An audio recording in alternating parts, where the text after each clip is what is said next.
Alright, continue on with a solving system of equations. Now we're going to use a method called substitution. So if you're looking at the notes or if you printed at the notes, make sure you look at this. This is basically what we're going to do in the next few examples. Alright, so if we start with number 1, alright, again, don't forget that when you find the solution, what you actually have found is the point of intersection between two lines. Alright, so on the first one, what you need to do is you need to choose one of these equations and solve for one of the variables, okay?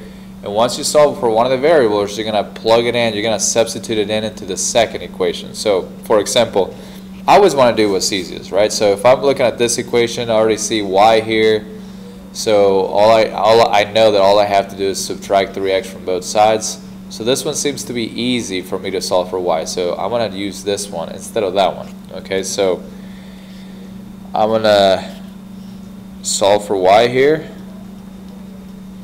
And by the way, it doesn't matter if you solve for y or x. I mean, always try to do what's the easiest. Okay, so I want to solve for y for equation 1. So when I solve for y, I would get y is equal to negative 3x plus 7. Alright.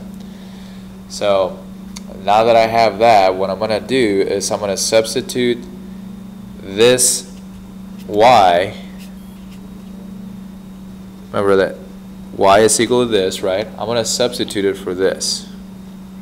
So again, I want to plug all of this into y.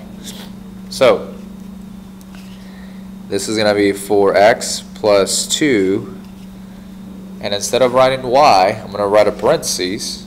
And I'm going to write the rest of this equation right here.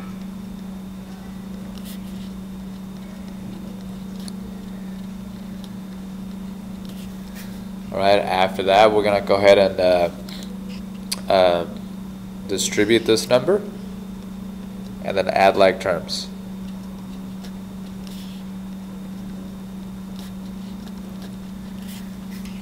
Okay, if I add like terms, I get negative 2x. Again, I'm just adding those two terms right here.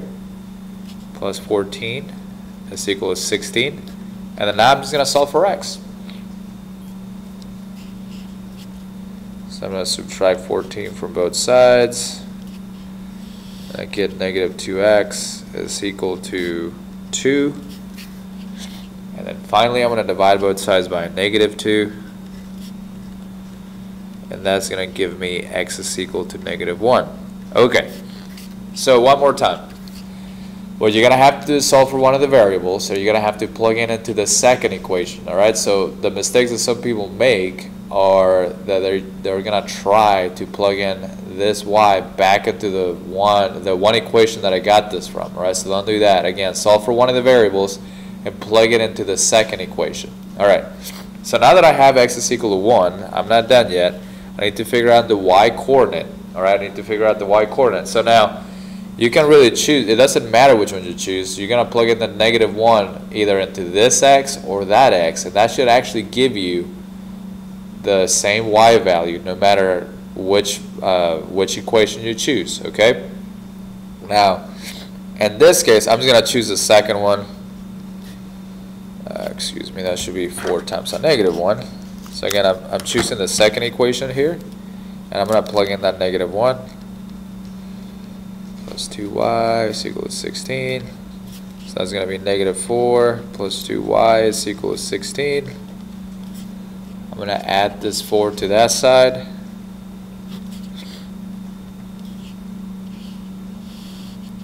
So this is 2y is equal to 20 divided by 2. So I get y is equal to 10. Alright? If you wanted to, and normally that's what I do, especially if I'm using substitution, what I like to do is once I solve for one of the variables, see if you look over here, all I had to do is plug it in here and I would have gotten that answer faster, okay, without doing any of the algebra. So anyway, I'll do that maybe in the second one. So my solution, you're going to have to write it in parentheses because remember, this is the coordinate point where these two lines intersect. Alright, so always keep that in mind. Alright, now I'm going to go ahead and do example 2, same idea. Okay, so on this one right here, it's really up to you which one you pick. However, I'm going to pick this one because that seems to be easier. All I have to do is subtract 2x from both sides. So my first equation is y is equal to negative 2x plus 5. And don't forget that the next step is that I'm going to plug negative 2x plus 5 into the second equation. In this case, the second equation is this one. Alright, so I'm going to plug that in for y right there. Alright, so I have 3x minus 3 times negative 2x plus 5 is equal to 3. Alright, so now I'm going to just solve. I'm going to distribute, add like terms.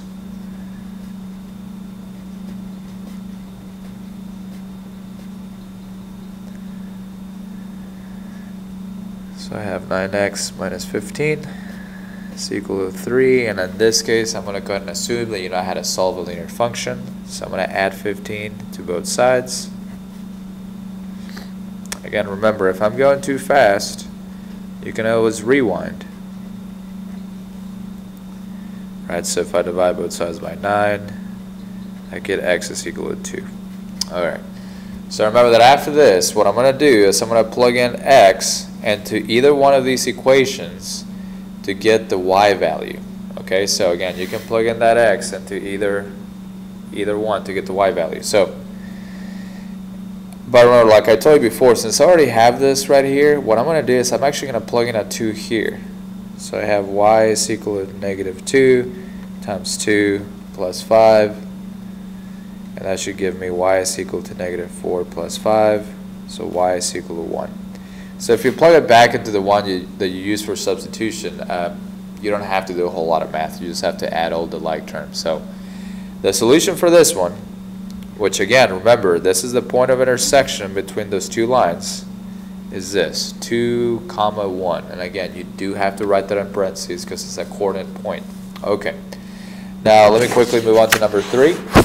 Alright, so number 3, I'm going to go a little bit faster. The only difference in this one is as you look ahead, alright, could you try to solve for y here? Absolutely you can, right? But I can see ahead of time that I'm going to have some fractions. So instead, remember, you can try to solve for any of these equations. So I'm actually going to solve for x right here because that seems to be easier, right? I'm just going to subtract 2y from both sides.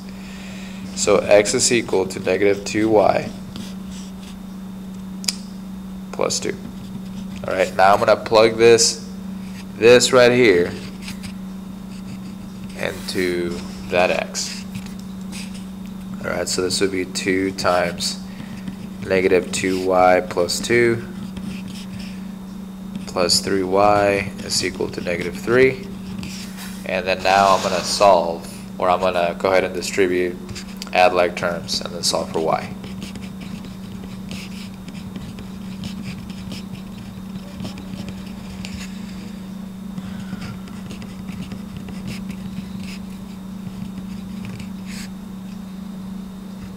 I'm going to subtract 4 from both sides, and I get negative y is equal to negative 7. And then now remember, it's really up to you how you want to do this. You can either, logically, you're going to either multiply or divide by negative 1. And when you do, and I'm going to go ahead and divide by negative 1 so you can at least see it, y is equal to positive 7. Okay. Now the only difference between number 3 and number 1 and 2 is that in this one I actually solve for y first. Okay, so now what I'm going to do is I'm going to plug in this 7 into either one of these two equations. It doesn't matter which one. I'd say if you want to do it faster, you might want to do it into this one. Plug it into this one. So we have x is equal to negative 2 times 7 plus 2. This is going to be negative 14 plus 2. So x is equal to negative 12. Alright. So my solution should be negative 12 comma 7. Okay, so that's that. And remember, if you wanted to check your answers, what you could do is you can just plug in this x and y coordinate into both of these equations to make sure that they do work. Alright, so finally on number 4, okay, on number 4 we're going to do the same thing I just talked about before. We're going to solve for y. Alright, when you solve for y, you would get y is equal to positive 2x minus 7. Okay, now I'm going to plug this into the second equation. So we have 6x minus 3 times 2x minus 7 is equal to 14. And then you're going to distribute, add like terms, solve for x.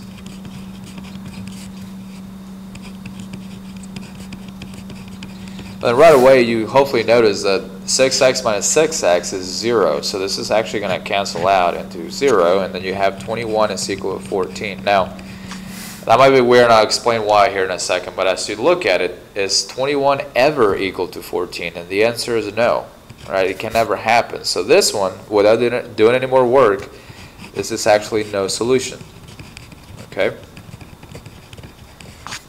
Now, if you remember from the last lesson, right, if I have two lines and I end up with a no solution, that means that I have two lines that are parallel and that will never intersect. So you'll see that if I were to graph this, for example, if I were to solve for y, I would get 2x minus like 14 over 3. And the 14 over 3 is not important. 14 over 3 is around negative 4.6666 repeating, all right? What is important is that look at the slopes. The slopes are exactly the same, all right? This is 2x and that's 2x. The only thing that's different is the y-intercept. So you basically have two lines that are parallel, and therefore, if they're parallel, they're never going to intersect, and therefore you have no solution.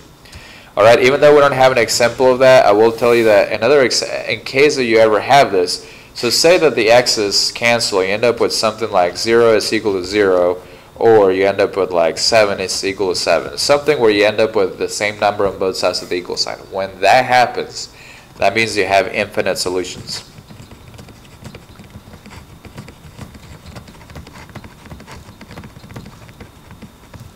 Okay, so that could happen also.